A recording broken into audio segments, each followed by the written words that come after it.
जय हिंद। मैं सुनील यादव। आज 24 जून है। कल 25 जून को आपका असिस्टेंट रजिस्ट्रार का एग्जाम है। उस विषय वस्तु पर बात करने वाले हैं, क्या क्या आपको करना चाहिए, किस तरह से स्टेप्स फॉलो करने चाहिए, कल क्या करना चाहिए और क्या क्या नहीं करना चाहिए, इन विषय पर बात करेंगे। और साथ ही साथ इस विषय पर भी चर्चा करेंगे। कल एक क्वेश्चन को लेकर थोड़ी सा डाउट हो रहा था विद्यार्थियों को, तो उस विषय वस्तु पर भी हम बात करने वाले हैं। ठीक, तो एक एक करके शुरू करते हैं। सबसे पहले तो आप सभी लोगों को ऑल द वेरी बेस्ट।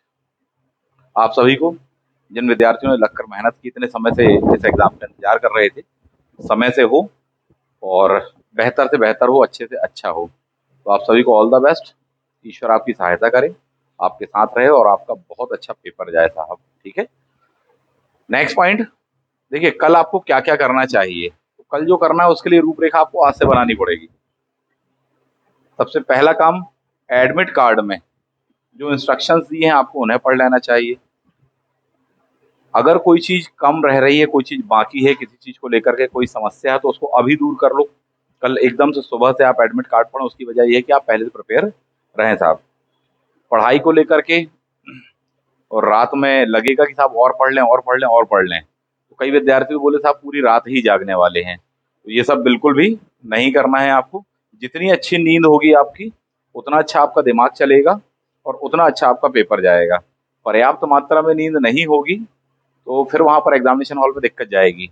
कई बार लगता है कि पूरी रात हम बैठ करके पढ़ ले, अभी तो हमारा ये बाकी वो बाकी है। छोड़ो वो सब चीजें, जितना पढ़ना था आपने पढ़ लिया। अब केवल हल्का फुल्का आपको रिवीजन करना चाहिए, रिलैक्स रहना चाहिए, बहुत ज्यादा भागना दौड़ना नहीं चाहिए, ऐसा मेरा सजेशन है। ठीक है। कुछ डेटा, कुछ जो ड्राफ्ट है उनको दिमाग में आप पहले से ही बिठा लें। क्या कैसा है, फॉर एग्जाम्पल जैसे कि आपको वहां पर दिया हुआ है माइनस मार्किंग है, किस तरह से पेपर वगैरह होने वाला है। ठीक, part A part B 150 question, 50 question आने वाले हैं आपके। इसके 100 क्वेश्चन, इसके टोटल हो जाएंगे 150 क्वेश्चन। 50 क्वेश्चन 3 नंबर का है तो 150 ये होगा, 3 नंबर का तो 300 होगा, टोटल 450 का आपको होने वाला है। 3 घंटे मिलने वाले, इन सब बातों को दिमाग में आप पहले से चढ़ा लें। कोई भी बीच में ब्रेक नहीं है। ठीक, उसके पश्चात में माइनस मार्किंग वाली बात आपको यहाँ पर दी हुई, नोटिफिकेशन में आप पढ़ सकते हैं, मैं आपको पहले ही बता रहा हूँ। 3:1 की माइनस मार्किंग है ना, सही होने पर 3 अंक दिए जाएंगे, गलत उत्तर के लिए 1 अंक काट लिया जाएगा। इन बातों को ध्यान रखना है। हिंदी इंग्लिश दोनों में ही आपको पेपर दिया जाएगा।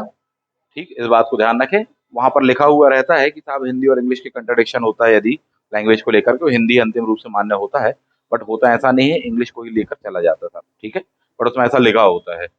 महत्वपूर्ण निर्देश करके आपको यहाँ पर दिए हुए हैं, इनको बहुत अच्छे से पढ़ लो। प्राय इसकी उपेक्षा करते हैं विद्यार्थी, इसकी उपेक्षा आपको नहीं करनी है। इसको सबसे पहली बात तो आपको बहुत अच्छे से पढ़ लेना है, इसमें गलती नहीं करना है। भले ही इसमें आपको आधे घंटे लग जाए, पर आप पढ़ लीजिए, उसको देख लीजिए, क्रॉस चेक कर लीजिए, अपना एडमिट कार्ड बार बार अच्छे से देख लें।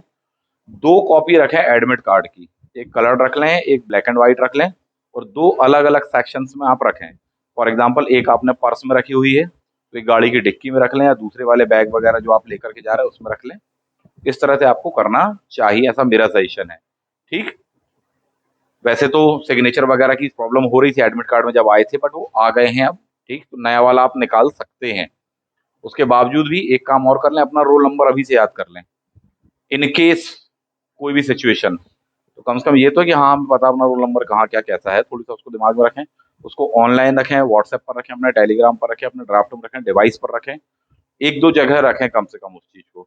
इनकेस एकदम से जरूरत पड़ जाती, कोई ऐसी सिचुएशन बन जाए, ईश्वर ना करे बने, बट बन जाए, तो उसके लिए प्लान बी आपके पास में होना चाहिए। नहीं तो जरा से व्यक्ति हड़बड़ा जाता है कि साहब हम तो एक ही कॉपी लाए थे, वो भी मिल नहीं रही है, पता नहीं कहाँ की, ऑटो में भूल गए शायद, क्या हो गया। ऐसा कुछ भी ना हो। 2 कॉपी 3 कॉपी आपको रखना ही चाहिए, कोई बहुत बड़ा इश्यू नहीं है।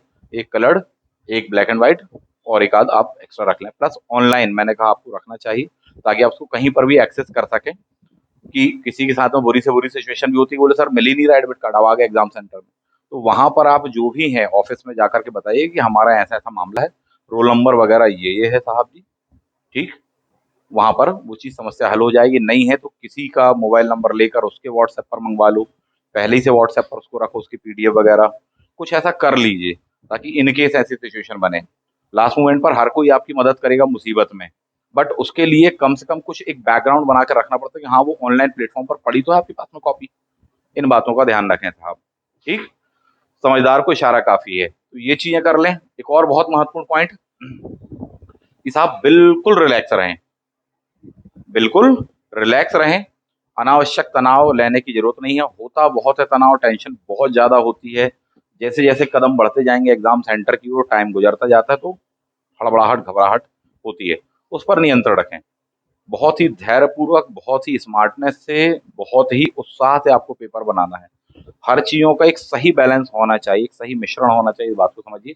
ये नहीं कि अपन बिल्कुल ही उदासीन है और या फिर अपन बहुत ज्यादा चिंतित हो रहे हैं, तो अति सर्वति बज्जते वाली बात है, वो नहीं होना चाहिए। बहुत पेशेंस के साथ में और बहुत लॉजिक के साथ में आपको वहां पेपर बनाना है, बहुत स्मार्टनेस के साथ में। इस बात को ध्यान रखिए।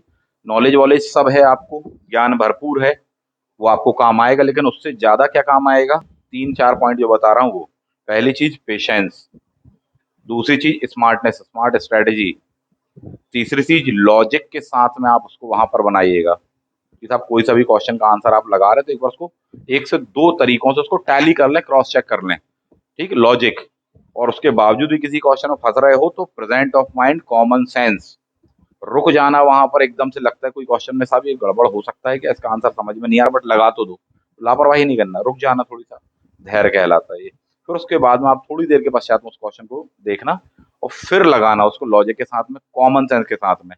क्वेश्चन नहीं भी समझ में आ रहा है बहुत ज्यादा, आपको लगता है कि नहीं मैं इसको अटेम्प्ट करना चाहता हूँ, कॉमन सेंस अंतिम मित्र होता है वो आपका साहब, वही आपके साथ में रहेगा। उसका भरपूर उपयोग करना। क्या आंसर होना चाहिए, क्या आंसर नहीं होना चाहिए, इस तरीके से देखना। क्या हो सकता है और क्या नहीं होना चाहिए, इस तरीके से देखना। ऐसा क्यों नहीं होना चाहिए, क्योंकि इसके लिए विधान वगैरह इत्यादि वगैरह ये हैं। ये चीजों का लॉजिक लगाना, स्टेप बाय स्टेप बनाना। एकदम से धड़ल्ले से क्वेश्चन, टफ वाला क्वेश्चन अगर हो तो एकदम से मत बनाइएगा, ऐसा मेरा सजेशन है। ठीक है, इन बातों का ध्यान रखें। उसके आगे बढ़ जाते हैं। कल इस क्वेश्चन को लेकर के बात हुई थी और कुछ शिव चिंतकों ने इस विषय वस्तु के बारे में अच्छे से व्यंग्यात्मक तरीकों से और बहुत सारे तरीकों से बताया। क्वेश्चन ये था आपका, जो मैंने उसमें बताया हुआ था, दो पॉइंट आपको बताए हुए थे। ठीक है, क्वेश्चन ये दिया आपको कि कौन कौन से घटक लोक सेवकों द्वारा प्रशासनिक नैतिकता के पालन में बाधक होते हैं। इंग्लिश वर्जन इसका ये दिया हुआ है। ये एक बहुत महत्वपूर्ण क्वेश्चन है। 2018 के नेट की परीक्षा में आया था, पॉलिटिकल साइंस वाले पेपर में भी देख सकते हो, और एक दो जगह और भी आया हुआ था। जहां जहां पर आपको पॉलिटिकल साइंस वाला जैसा सेक्शन या पबैट जैसा सेक्शन होता है, उठा करके इस टाइप से क्वेश्चन मिल जाता है। आपके सिलेबस में दिया हुआ है आपको इनडायरेक्ट वे में। इस क्वेश्चन का आंसर मैंने आपसे ये कह दिया कि नहीं ये होना चाहिए था और ये नहीं होना चाहिए था। मैं दो बातें बता रहा था वहां पर, बट वो मैसेज लास्ट मोमेंट पे, क्योंकि लाइव ही रिकॉर्ड होता है, अलग से कोई एडिटिंग वेडिटिंग तो करते नहीं है अपन, तो मैसेज थोड़ी सा डिस्प्ले गड़बड़ डिलीवर हो गया। चलिए इस बात को क्लियर करते हैं। ध्यान देने वाली बात यहाँ पर है कि प्रशासनिक लोक सेवा के पालन में बाधक, यहाँ पर क्या कहा है, बाधक। तो मैंने दो बातें कही कि साहब जी पालन के लिए क्या क्या जरूरी है। तो गुमनामी होना चाहिए, नम्रता होनी चाहिए, ये वाली बात। गुमनामी का मतलब है कि क्रेडिट बढ़ के नहीं ले सकता कोई भी सिविल सर्वेंट। पॉलिटिकल जो लीडर्स होते हैं, पॉलिटिशियंस वगैरह होते हैं, उनके पास में राइट होता है, वो ले सकते हैं। जो सिविल सर्वेंट्स होते हैं, लोक सेवक होते हैं, उनके पास में नहीं होता कि वो बढ़ चढ़ के उस चीज का क्रेडिट लें। तो यानी कि यदि पालन करना है तो गुमनामी जरूरी है, नम्रता बहुत ज्यादा जरूरी है, हर एक फील्ड में जरूरी है। ये दो चीजें जरूरी हैं। बाधक है बोला क्वेश्चन मैंने, क्या नहीं होना चाहिए। तो क्या क्या नहीं होना चाहिए, उदासीनता, यानी अपन किसी चीज के प्रति बिल्कुल भी उदासीन ध्यान नहीं दे रहे, ये नहीं होना चाहिए। अंध नियम पर, तो बिल्कुल अंधविश्वास कहीं पर भी नहीं होना चाहिए। तो यानी दो चीजें नहीं होनी चाहिए, दो चीजें होनी चाहिए। क्वेश्चन में पूछा है बाधक हैं, तो यानी कौन सी दो चीजें आपकी बाधक आ रही हैं, ये बी वाली आ रही हैं, 3 और 4 नंबर की। कौन सी चीजें बाधक नहीं है मान लो पूछ रहा है, तो फिर कौन सी नहीं है, बोले साहब जी ये दो चीजें होनी चाहिए। इस टाइप से वो डबल वे में आपको बताने का प्रयास कर रहा था, बट वो मैसेज लास्ट मोमेंट पे वैसा डिलीवर होकर, मैं भी उतना गौर नहीं कर पाया उस चीज को, क्योंकि मुझे भी रैंडमली पेपर मिला हुआ था, तो मैं ज्यादा ध्यान नहीं दे पाया। ठीक, तो उस चीज को लेकर के ज्यादा माहौल इतना बनाने की जरूरत नहीं है। और ये बहुत सीखने वाली चीज है सभी के लिए। 150 क्वेश्चन में से कुछ क्वेश्चन आपसे अनजाने में गलत हो जाते हैं। ठीक है, उस एक क्वेश्चन से आपका सिलेक्शन डिसाइड थोड़ी होता है। आपका सिलेक्शन डिसाइड होता है कभी भी ओवरऑल आपके परफॉर्मेंस से। 150 में से आपने 10 क्वेश्चन को गलत बनाया, पर आपने बाकी जो क्वेश्चन सही बनाया उस पर निर्धारण होगा ना, पूरे के पूरे थोड़े ना कोई सही बनाता है, ना जरूरत होती है उस बात की। इस बात को आप समझिए, तो ये हर जगह काम आएगी। ये कुछ एक चीजों से मूल्यांकन नहीं होना चाहिए, इस बात को आप समझिए। बाकी सबके अपने अपने स्वाविवेक की बात है, जिसको जैसा उचित लगे देख लें। काम की चीज आपको बता रहे हैं, लगे तो कंटिन्यूस चीज को रख सकते हैं, आप रह सकते हैं। कुछ और क्वेश्चन, इसका इंग्लिश वर्जन देखना तो ये दिया हुआ है, स्क्रीनशॉट ले सकते हो। कंक्लूजन इसका ये है, बाधक है बोला जाए तो 3 और 4 बाधक है, बाधक नहीं है बोला जाए तो ये है। यानी कि लोक सेवक में क्या क्या होना चाहिए, 1 और 2 होना चाहिए, क्या क्या नहीं होना चाहिए, तो ये वाली बात दी है। ऐसे और भी कई तत्व होते हैं, उनको देख लीजिए। सिविल सेवकों की आचार संहिता में जो तत्व कहे जाते हैं, ईमानदारी, नैतिकता इत्यादि, वो होने चाहिए। बेईमानी, भ्रष्टाचार, छल कपट इत्यादि, भेदभाव, वो सब नहीं होना चाहिए, पूर्वाग्रह नहीं होना चाहिए।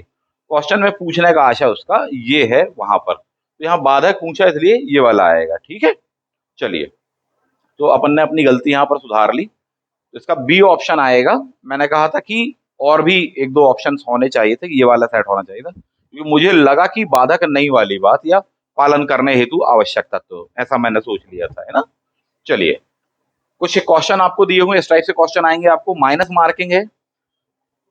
कई विद्यार्थियों ने उस चीज को लेकर के पूछा कि सर कितने के अटेम्प्ट करने चाहिए, कितना अटेम्प्ट करना एक सही स्कोर होगा, क्या ज्यादा बेहतर होगा, उस विषय पर भी बात कर लेते हैं।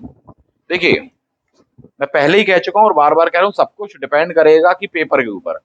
150 क्वेश्चन है, वो क्वेश्चन पेपर कैसा आया है, कैसा पेपर है। 3 टाइप के पेपर हो सकते हैं। पहला हो सकता है साहब जी सरल आया है, दूसरा हो सकता है कि साहब जी की मध्यम, और तीसरा हो सकता है कि कठिन। ठीक, बहुत सारे बच्चों ने पूछा सर कितने अटेम्प्ट करने चाहिए, तो ये डिसाइड कहाँ होगा, फर्स्ट एड साइट वहां पर ही होगा, एग्जामिनेशन हॉल में ही होगा, इस बात को आप समझिए। फिर भी अलग अलग विद्यार्थियों के मत है, तो चलिए मैं बता देता हूं आपको। 2 पार्ट हैं आपको, पार्ट ए और पार्ट बी है। पार्ट ए में आपको 50 क्वेश्चन है, पार्ट बी में आपको 100 क्वेश्चन होने वाले हैं। ठीक है, ध्यान दीजिए, यदि सरल क्वेश्चन पेपर है तो कितना ही सरल हो, तो इतना तो सरल नहीं होगा कि 50 के 50 सीधे होंगे। पहले ही आप देखना कि साहब कहां पर झांसा देने का प्रयास किया गया है। अगर मान लो सरल क्वेश्चन पेपर है तो फिर भी आप काफी आगे तक जा सकते हैं। कई बच्चों ने पूछा सर 42 43 कैसे क्या होता है, सब 42 क्या चीज है। 50 में तो कोई अगर सही पढ़ जाएगा पेपर और उस दिन भाग्य ने साथ दे दी तो 50 में से 48 49 सही लगा देगा बंदा। इस बात के लिए भी आप तैयार रहिए, ये है रियल कंपटीशन। और जो सेलेक्ट होने वाले लोग हैं वो एक से एक होते हैं, बहुत मेहनत करके आते हैं, दिन रात उन्होंने अपना उसको दिया होता है, दिन रात जीते हैं उस चीज को। ना केवल योग्यता, स्मार्टनेस, बहुत सारी चीजें उनमें तत्व होते हैं, उनके बहुत सारे अच्छे कार्य भी होते हैं साहब, ईश्वर का आशीर्वाद होता है, इस बात को समझिए।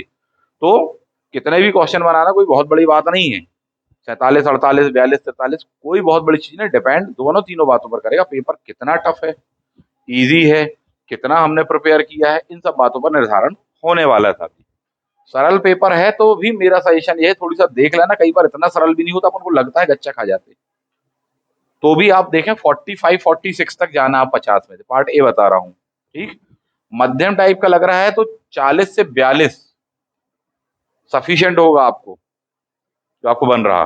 कठिन है तो आपने वहां पर उठा करके 33 35 तक भी लगा लिया है, तो इससे ज्यादा आपको खेलने की जरूरत नहीं है कि बोले नहीं सर हमारा 35 बस ही हो रहा था, तो हमने सोचा कि क्यों ना और आगे बढ़ के लगा दे। बिल्कुल नहीं करना, माइनस मार्किंग है, इस बात को ध्यान रखिएगा। तो ये चीज समझिए कि बहुत ही कठिन पेपर आ रहा है तो यहाँ पर मीडियम आ रहा है तो 40 42 के आसपास में, इजी आ रहा है तो बोले साहब 45 46 के आसपास में रहना, और भी लग रहा है कि नहीं 4 भी बचे हैं लगा ही तो दो, तो ऐसा नहीं करना, वो कहीं ना कहीं उसमें कुछ ना कुछ तो गड़बड़ होगी उन क्वेश्चनों में, जो आपको बार बार रोक रहा है, बार बार सोचने पर मजबूर कर रहा है, तो कहीं ना कुछ एक आधा वर्ड को लेकर के आगे पीछे कुछ होगा और उतने में वो गलत हो जाएगा, तो अनावश्यक रिस्क नहीं लेना, इस बात को आप समझिए।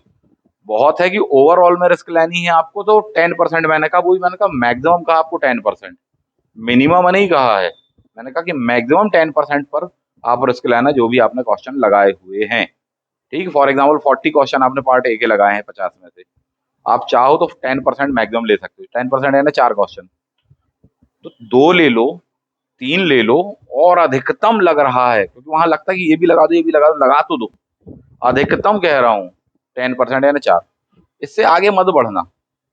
ठीक, इस बात को ध्यान रखना। पहली प्रायोरिटी ये होगी, पूरा पेपर आप सबसे पहले शुरुआत में देखेंगे, उसके बाद में डिसाइड करेंगे कैसा क्या है और कितने तक पर जाना है। 2 से 3 राउंड में पेपर बनाना है, यानी 2 से 3 बार आपको पेपर पर गो थ्रू होना उन 3 घंटों में, इस बात को ध्यान रखना।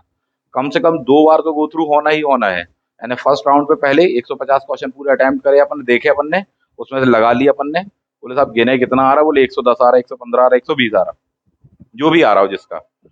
ये हो गया अपना फर्स्ट राउंड। फिर से अपन ने जिन जिन को रिमार्क पे डाल के रखा उनको सेकंड राउंड पर आप देखना, फिर उसमें से लगाना, फिर उसके बावजूद भी आप टाइम मेंटेन करना, टाइम बचेगा आपके पास में लास्ट में, फिर भी कुछ क्वेश्चन बच रहे हैं, लास्ट के लिए उनको थर्ड राउंड के लिए छोड़ना, फिर थर्ड राउंड में उनको फिर से देखना, फिर लगे कि हाँ लगाना चाहिए, एक दो क्वेश्चन पे लगा लो साहब, तो लगाने, तो अदरवाइज बिल्कुल ज्यादा परेशान मत होना, मत लगाना, नहीं तो कमाए हुए जो नंबर होंगे अपने वो कट जाएंगे। माइनस मार्किंग है, बार बार कह रहा हूँ, पूरी परीक्षा का कीवर्ड है माइनस मार्किंग है, इस बात को बिल्कुल दिमाग पर चढ़ा लीजिए साहब, ठीक है। पीएससी के बाकी जो पेपर होते हैं स्टेट सर्विसेज वगैरह का वैसा नहीं, क्योंकि वहाँ माइनस मार्किंग होती नहीं है, उठा करके आपने कितनी क्वेश्चन लगा दी, सही होगा तो नंबर मिलेंगे, गलत हो गए तो वहां कटते नहीं है, इसमें कटने हैं। तो ये एक बहुत महत्वपूर्ण पहलू होगा, इस बात को आप समझिए। ऐसे ही पार्ट बी पर आप देखेंगे, पार्ट बी में 100 क्वेश्चन आने वाले हैं आपको साहब जी, सरल पेपर लग रहा है तो आप तो बिल्कुल पहुंच जाना 90-92 तक, डिपेंड होगा कि वहां कैसा लग रहा है, किसको सरल लग रहा है। हो सकता है किसी इस बंदे को जो सरल लग रहा हो उस बंदे को कठिन लग रहा हो, और किसी और बंदे को बहुत ही कठिन लग रहा हो, ऐसा भी हो सकता है। तो ये सब तो तैयारी के ऊपर निर्भर करता है कि आपने कितने समय से तैयारी की है, कितना पढ़ के आए, कितना रिवीजन हुआ है, क्या स्ट्रेटजी के पॉइंट्स वगैरह आप कह रहे हैं, किस तरीके से आपने उसको फॉलो किया है, नहीं किया है, तो ये सब उस पर निर्भर करता है, व्यक्ति व्यक्ति पर आधारित होता है, ठीक है। तो देख लेना, तो आप यहाँ तक जा सकते हैं। 8 क्वेश्चन में फिर भी छोड़ रहा हूँ कि नहीं साहब 100 में से आप 92 क्यों बोल रहे, तो अब वो कितना ही सरल पेपर होगा, वहां कुछ ना कुछ उन क्वेश्चनों में 8 क्वेश्चन 10 क्वेश्चन में ऐसा होगा कि वो घुमाया गया होगा, तो आपको ये लगे बिल्कुल हलवा पूड़ी टाइप का, तो सीधे बिल्कुल सड़सड़ाते हुए मतलब मत निकल जाना, ऐसा मेरा सजेशन है, ठीक है। थोड़ी सा रुक जाना, देख लेना साहब, क्वेश्चन पेपर का और क्वेश्चन पेपर बनाने वाले का क्वेश्चंस का सम्मान करना सीखो, झुककर चलना सीखो, मेरा सीधा सा कहना ये है। जिन्होंने वो पेपर बनाया है उनका सम्मान करिए, उन्होंने जो कठिन क्वेश्चन आपसे पूछे वो हमेशा आपको कुछ अच्छी सीख देते हैं, सफलता भी सीख देती है और असफलता तो डबल सीख देती वाली बात है। जो क्वेश्चन पेपर होगा उसमें बहुत सारे ऐसे क्वेश्चन होंगे जो उन्होंने अपने इतने ज्ञान और इतने ट्रिक के तरीकों से बनाए होंगे, तो सीधा सीधा लगने वाला क्वेश्चन भी कई बार क्या होता है, घुमावदार होता है, उसका आंसर कुछ और होता है। तो ये नहीं कि अपन ने उठा के बोले सरल सरल लग रहा है तो उन्होंने 100 के 100 लगा दी, बिल्कुल नहीं करना, ऐसा मेरा सजेशन है। बहुत ही हलवा पूड़ी टाइप का पेपर है, बिल्कुल एग्जैक्टली आपको लग रहा है तब तो आप 100 में 100 लगा लो, नहीं तो सरलतम लग रहा है आपको पेपर तो 90-92 एक अच्छा स्कोर होगा, एक सम्मानजनक स्कोर होगा। यहाँ ये बिल्कुल सही है, मेरे बिल्कुल सही है, मेरे ज्ञान, मेरे स्वाविवेक, मेरे वर्तमान कॉन्शियसनेस इत्यादि के आधार पर, तो ऐसा करना आप। मध्यम लग रहा है तो थोड़ी सा कम, और अगर टफ लग रहा है तो टफ कितना है, मान लो कि अगर अपन को लग रहा है टफ बहुत ही ज्यादा सा बन नहीं रहा है, और आपने मान लिया 75 के आसपास बना लिया है, बहुत सफिशियंट है। कुछ आपका यहाँ से कवर होगा पार्ट बी से, और कुछ आपका पार्ट ए वाले सेक्शन से कवर होगा। फॉर एग्जाम्पल कि बोले यहाँ पर अपन को 75 ही बने, लेकिन पार्ट ए वाले में हमको 45 बन गए, यानी टोटल कितने आ रहे हैं अपने साहब जी, अपने 120 आ रहे हैं, ठीक, अच्छा स्कोर है। इस बात को समझिए, 120 क्वेश्चन आपके सही जा रहे हैं ऐसी सिचुएशन पे, ये दोनों मिलकर के क्या बना रहे हैं, मिड बना रहे हैं, मध्यम बना रहे हैं साहब, सही स्कोर है। अब भी आप रिस्क लेना चाहते तो मैंने क्या कहा, अधिकतम 10%, यानी 120 का 10% कितने बोले, 12 क्वेश्चन आप चुन लेना, 120 हो गए, इनको मिला करके बचे कितने क्वेश्चन है, 30 क्वेश्चन बाकी हैं अभी भी। इन 30 प्रश्नों में से आप उठा करके चुन लेना कि कौन सा वाला आपको, 10-12 क्वेश्चन मैक्सिमम कह रहा हूं मैं, आपको आसान लग रहे हैं, आपको ऐसा लग रहा है कि नहीं बना सकते हैं, इस पर खेल सकते हैं, तो डेफिनेटली, और आप वहां पर अधिकतम मैंने 10% कहा, यानी 12 क्वेश्चन, यानी 120 वो प्लस अपने 12 और अधिकतम, जरूरी नहीं है 12 ही लगाओ, आप 10 कर सकते हो उसको, आप 8 कर लेना, 7 कर लेना, 6 कर लेना, ठीक है, ये जरूर आप कर सकते हो, इस बात को आप समझिए। बट ये कि बोले बिल्कुल ही नहीं लगाए हमने, तो वो चीज सही नहीं होती। जब आपको लग रहा है किसी क्वेश्चन पे 50-50 वाली सिचुएशन है या 60-40 वाली सिचुएशन है, तो आप वहां रिस्क ले सकते हैं, ठीक है, क्योंकि एग्जामिनेशन हॉल का टेम्परामेंट बहुत अलग होता है, और सारे क्वेश्चन अपन को बिल्कुल सीधे मुंह जुबानी बनते नहीं है, इस बात को आप समझिए। कई क्वेश्चनों पर आपको रिस्क लेना ही पड़ता है। अब वो चाहे आप इसका दे रहे हो, असिस्टेंट रजिस्ट्रार का पेपर दे रहे हो माइनस मार्किंग वाला, चाहे आप यूपीएससी का सिविल सर्विसेज का प्रीलिम्स परीक्षा आप दे रहे हो, उसमें भी माइनस मार्किंग होती है सेम। तो वहां पर भी यही सिचुएशन बनती है कि साहब अपन को कुछ क्वेश्चनों पर रिस्क तो लेना ही पड़ता है। वहां ऐसा कोई नहीं होता कि बोले सर हम 52 क्वेश्चन लगा के आए 100 में से जीएस के, और हमारे 52 ही के 52 सही है। नहीं, ऐसा नहीं होता। 52 वो लगा के आए, 52 वो लगा के आए, बोले सर 8-10 पे और खेल के आए थे, 10 क्वेश्चन और लगाए, 10 क्वेश्चनों में से हमारे 4 क्वेश्चन हो गए गलत, 6 क्वेश्चन हो गए सही, साहब जी 4 क्वेश्चन के माइनस में कट गए, उसके बावजूद भी हमको 52 प्लस नंबर मिलेंगे, यानी 52 क्वेश्चन के प्लस बाकी उन क्वेश्चनों के नंबर मिल जाएंगे। तो कभी भी ऐसे करना, लॉजिक के साथ में लगाओगे तो कभी भी यही रेशियो चलेगा कि आपने 10 तुक्के लगाए हैं तो आपका 60-40 का रेशियो जाएगा। बहुत वर्स्ट सिचुएशन उधर भाग्य साथ में नहीं है, ज्यादा ज्यादा क्या जाए 50-50 जाएगा ना, तब भी नंबर मिलेगा आपको।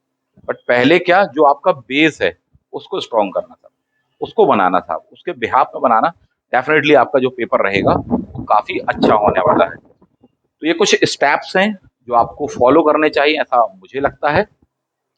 अब इन सब के बाद में आपसे मैं ये कहना चाहूंगा, बिल्कुल हड़बड़ाना नहीं, बिल्कुल नहीं डरना।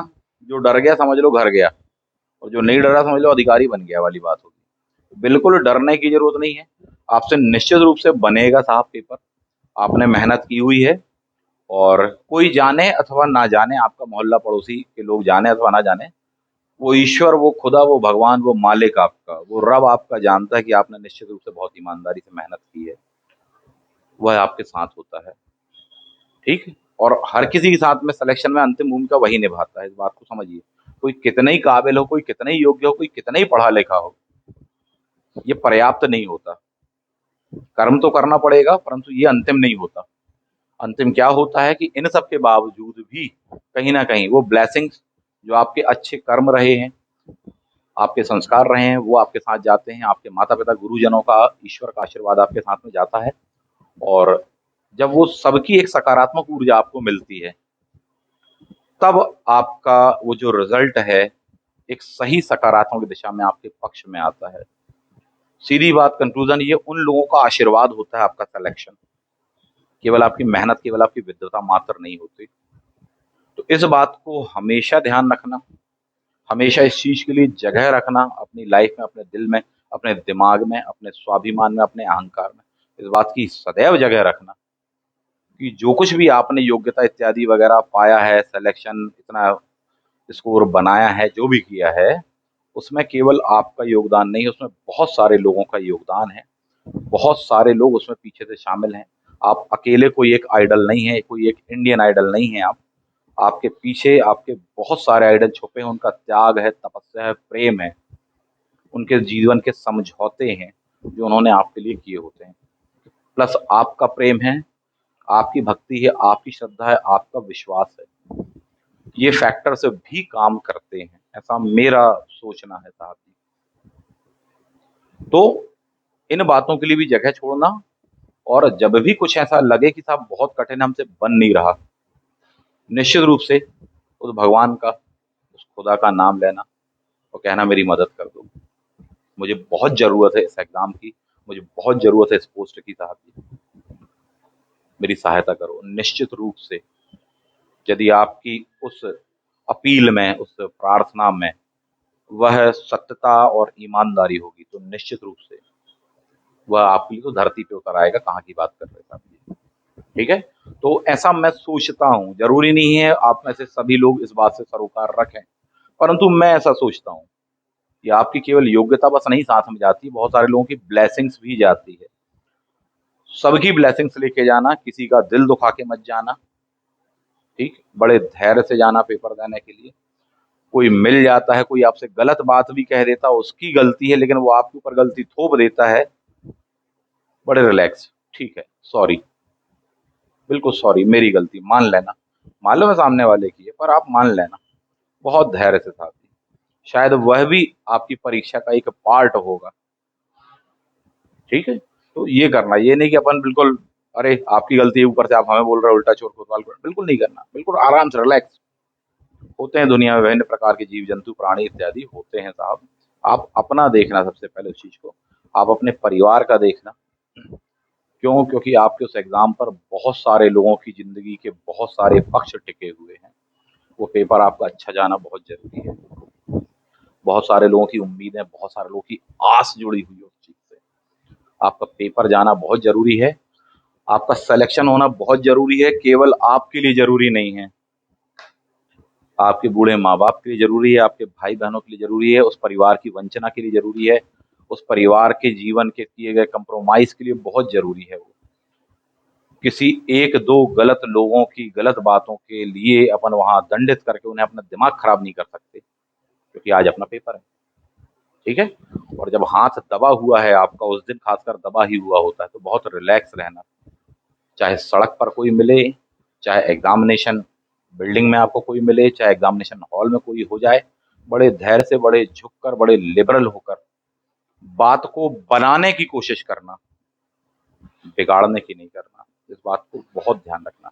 भले ही आप कितने ही काबिल हैं, कितने योग्य हैं, कितने ही आपको कॉन्सेप्ट आते हैं, कितने ही आपको पढ़ा हुआ, कितनी ही नॉलेज है, कितने ही फैक्ट है, ठीक, कितने ही ज्ञान है आपको, पर इन सब के बावजूद मैं ये कहूंगा, समझदारी से काम करना। समझदारी एक अलग चीज है, नॉलेज एक अलग चीज है। समझदारी से काम करना।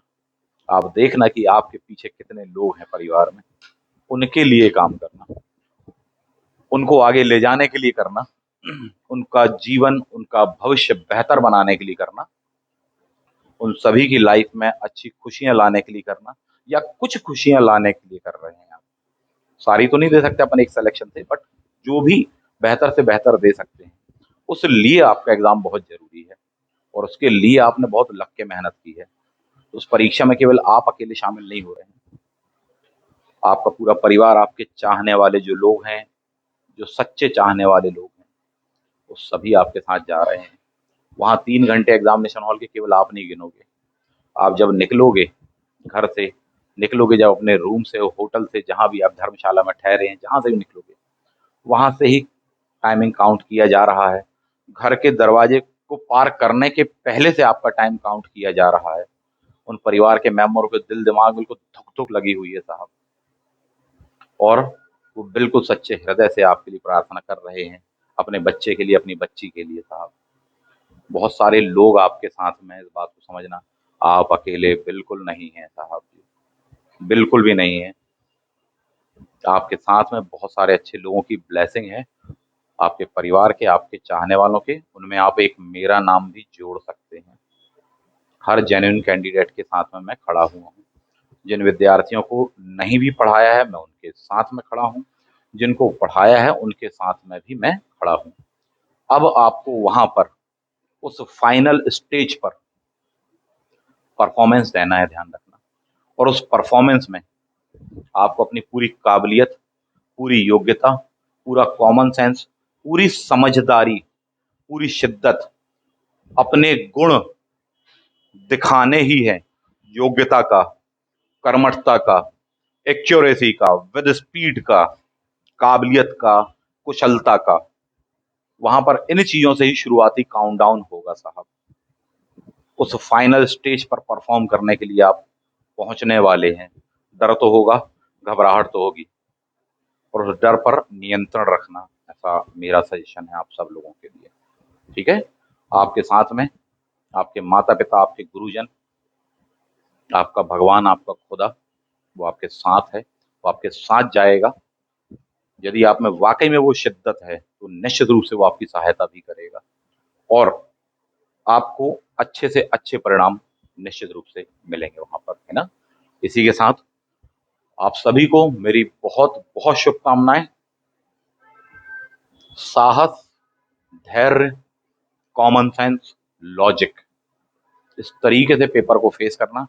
कोई भी पेपर कठिन नहीं होता, सब आसान है, बिल्कुल बना देंगे अपन, आराम से बनेगा पेपर आपसे। कोई चीज टफ नहीं है, कोई चीज कठिन नहीं है। नथिंग इज इम्पॉसिबल, कुछ भी असंभव नहीं है।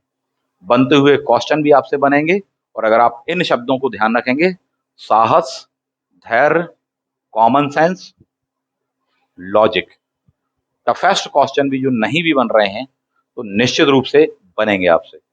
कोई भी क्वेश्चन कठिन लगता है, नहीं बनता है, तो थोड़ी सा रिलैक्स होकर सोचना, उसको रिमाइंडर पे डालना, साइड में रखना, बाद में सोचना, उस पर दिमाग लगाना, निश्चित रूप से वो आपको बनने लग जाएगा साहब जी।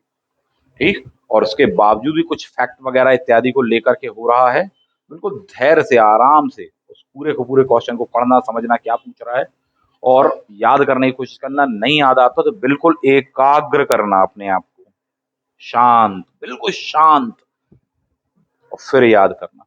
निश्चित रूप से यदि कोई ऐसा फैक्ट होगा तो आपको वो याद आ जाएगा। ठीक है, एंड द लास्ट,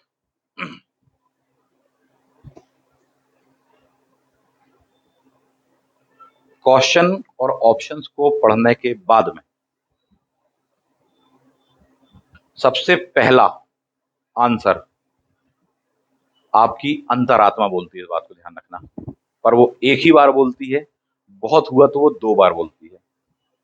उस क्वेश्चन को पढ़ने के तुरंत बाद में फर्स्ट एट साइट पूरा क्वेश्चन एंड ऑप्शन, केवल क्वेश्चन नहीं कहा, क्वेश्चन एंड ऑप्शन दोनों पढ़ने के बाद में फर्स्ट एट साइट जो बोलती है वो आपकी अंतरात्मा बोलती है, और वो सही बोलती है। क्वेश्चन को पढ़ते ही से, पूरे ऑप्शंस को पढ़ते ही से, जो पहली बार में आपको लगे कि इसका आंसर डी होना चाहिए, मैक्सिमम टाइम वो आंसर वही सही होता है। उसके बाद फिर कंफ्यूजन होना चालू होता है, नहीं सी भी हो सकता है, नहीं बी भी हो सकता है, नहीं ए भी हो सकता है। जब भी ऐसी सिचुएशन हो तो किसकी, जो सबसे पहली जो अंतरात्मा की आवाज थी ना, उस चीज को सुनना, उस बात को गौर करना। ठीक, तो ये भी एक चीज होती है। तुक्का भी कह सकते हो आप इसको, टिक भी कह सकते हो, या बकवास भी कह सकते हो, अपनी अपनी मर्जी की बात है। जुबान स्वतंत्र है, मुंह स्वतंत्र है हर किसी का, है ना। इसके अलावा एक बात और भी होती है, क्वेश्चन पेपर पे गौर करिएगा कभी को। कई बार ऐसा देखने के लिए मिलता है, खासकर टफेस्ट सेक्शंस पर देखिएगा, कि आपने मान लीजिए क्वेश्चन नंबर 65 का आंसर लगाया हुआ है, बी फॉर बॉम्बे। ठीक है, तो उस क्वेश्चन पेपर में एक बार ट्रेस करना कि साहब 65 आसान है, उसका आंसर मैंने क्या लगाया, ये आया। उसके बाद वाले का भी आंसर देखना क्या आ रहा है, तो कभी भी एक सीरीज चलती है। ठीक है, यानी अगले का भी बी मिल जाएगा, ऐसा हो जाता है। ठीक है, नहीं तो एक सिचुएशन तो गौर करना, आपने 65 का आंसर बी लगाया, 66 पल्ले नहीं पड़ रहा, बिल्कुल ही पल्ले नहीं पड़ रहा अपन को। तो एक टेक्निक ये भी हो सकती है, होती है, हालांकि सारे क्वेश्चन इसमें सही नहीं हो जाते, वो ये भी होती है कि अगले का आंसर बहुत संभावना होगी कि बी ही होगा। आप प्रीवियस ईयर के पीएससी वगैरह के क्वेश्चन पेपर को उठा करके देखना, इस बात को टैली करना। अपवाद मिल जाएंगे, बोले यार नहीं सर उसका बी था, इसका तो सी है, वो भी मिल जाएंगे आपको। पर आप टफेस्ट क्वेश्चन पे देखना, जो पल्ले नहीं पड़ रहा है, बहुत टफ लग रहा है, बन नहीं रहा वहां पर, या जो आप छोड़ कर आए हो, जो आप इतने वर्षों का अनुभव, उसके आधार पर थोड़ी सा आप देखना। तो ये वाली भी आप अपना सकते हो, यदि तुक्का ही मारने की सिचुएशन आ रही है तो। हालांकि तुक्के मारने से आपको बचना है, माइनस मार्किंग है, इस बात को ध्यान रखना। ये सब मैंने आपको तौर तरीके इसलिए बताया कि कई आधारों पर आप उस क्वेश्चन को, उस टफ क्वेश्चन को टैली कर सकते हो, कि फर्स्ट एट साइट आपकी अंतरात्मा ने क्या बोला, सेकंड एट साइट आपने ऑप्शंस के साथ में खेला तो क्या बोला, लॉजिक के साथ में आपने देखा तो क्या बोला, कॉमन सेंस लगा कि नहीं साहब ये विधान है, ये कानून है, संविधान है, ये बात को मना करते, ये बात को हाँ करते हैं, उस आधार पर भी ये होता है। और जब दो दो तीन तीन लॉजिक की धाराएं आपकी एक ही पॉइंट पर आकर बी पर मिल रही हैं, तो मेरे ख्याल से अगले को बी ही खेल लेना चाहिए, ऐसा मेरा सजेशन है। बाकी आगे आपकी मर्जी की बात है। मैंने आपको बहुत सारे की पॉइंट बताए हैं, कुछ कुछ की पॉइंट बड़े आराम से समझ में आ गए होंगे, कुछ की पॉइंट पर सहमत नहीं भी होंगे, लेकिन ये बात तय है कि इतने वर्षों के आधार पर बता रहा हूँ, अच्छे अच्छे उस बात को मानने के लिए तैयार हो जाते हैं। ठीक, वो एक अलग बात है कि हम लोग कैमरे वगैरह पर उतना नहीं दे पाते, और सीधा सीधा वीडियो रिकॉर्ड हो रहा है, सीधा, कोई कटिंग नहीं है बीच, तो उसमें थोड़ी सी रखना, है ना, धैर्य रखना, उस चीज पर रखना चाहिए। एडिटिंग तो है नहीं कि साहब टेक पे टेक, रीटेक रीटेक लिया अपन ने, ऐसा कुछ नहीं, इतना समय नहीं होता है, और ना इतना समय निकालने के बारे में हम लोग सोचते हैं कभी भी। अपने काम को ईमानदारी से करने का सोचते हैं। 10 चीजें बताते हैं, 10 में से 8-9 सही बता दी, एक आध में हो गई गलती तो ठीक है, क्षमा मांग लेते हैं। क्षमा मांग लेना ज्यादा आसान समझते हैं, समय की भी बचत समझते हैं, और वो बेहतर एक विकल्प समझते हैं कंपैरेटिवली, कि हाँ उस चीज को घुमाना, या उस चीज को एडिट करना, या उस चीज को कुछ भी जरूरत नहीं समझते, है ना। खैर, जेन्युइन रहिएगा आप भी, ऐसा मेरा सजेशन है। अपनी कुशलता का, अपने कौशल का, अपनी स्किल का, अपनी योग्यता का, अपनी स्मार्टनेस का भरपूर उपयोग करना। ये आपका पेपर है, ये आपका टेस्ट है। निश्चित रूप से आपको अच्छा परिणाम मिलेगा और ध्यान रखना, आप अकेले पेपर नहीं दे रहे हैं, आपके साथ में वो है। क्लियर है? आप सभी को शुभकामनाएँ। मिलते हैं आपसे नेक्स्ट वीडियो में। Thank you. जय हिंद।